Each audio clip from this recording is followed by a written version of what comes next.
Some honesty from Suella Braverman, but it seems to me we've just given another 63 million to the French. It's 220 million now since 2018. Nothing changes. Is anything getting better? No, Nigel. And you say it was refreshing that a minister was honest to say that we haven't got secure borders. But what you fail to say is also that we don't have a plan.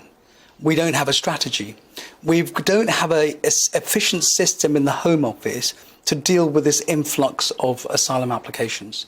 What we want to see the Home Office doing is come up with a strategic plan to deal with those crossing the Channel, to deal with failed asylum seekers, to decide their applications quickly, humanely, and also to remove those people that aren't granted asylum. That's what we want to see. Yes, I mean, the lack of a plan is clear. It's crisis management. I completely get that. But when it comes to the point you raise about removing those who should not be here, and there's quite a lot of Albanians, in my opinion, that should not have been coming into the country via this route over the course of the last few months. But we run into our old friend, don't we? The Human Rights Act, with the incorporation of ECHR into British law, and judges will again rely on that again and again and again. Do we not need to change the architectural sort of structure of our relationship with ECHR, our relationship with the United Nations declarations? Don't we need a bigger, broader rethink about the shape of all of this? I agree. Look, the ECHR is not the problem when it comes to asylum applications, because it's very hard to rely on that when you're a new person entering the UK.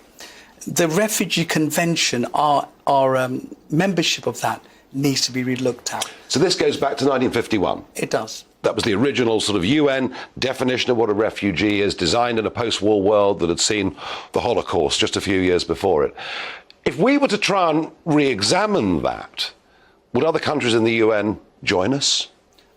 I'm not interested about other countries. What we need to do is to make sure that those people coming to the UK are genuine asylum seekers.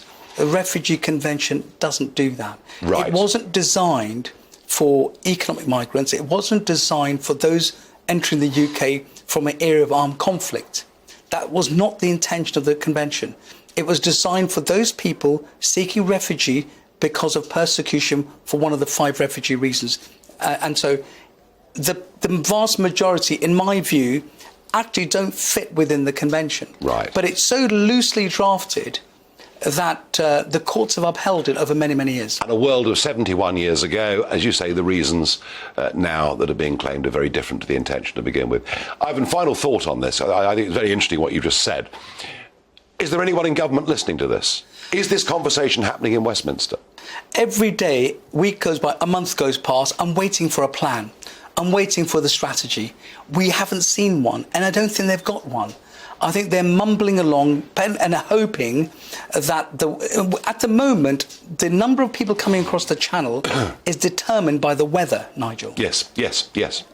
That's our biggest, best way to control it, is actually the weather. As soon as you get some good weather, we've got no control of our borders, and we'll never secure 80, 90 miles of French coastline.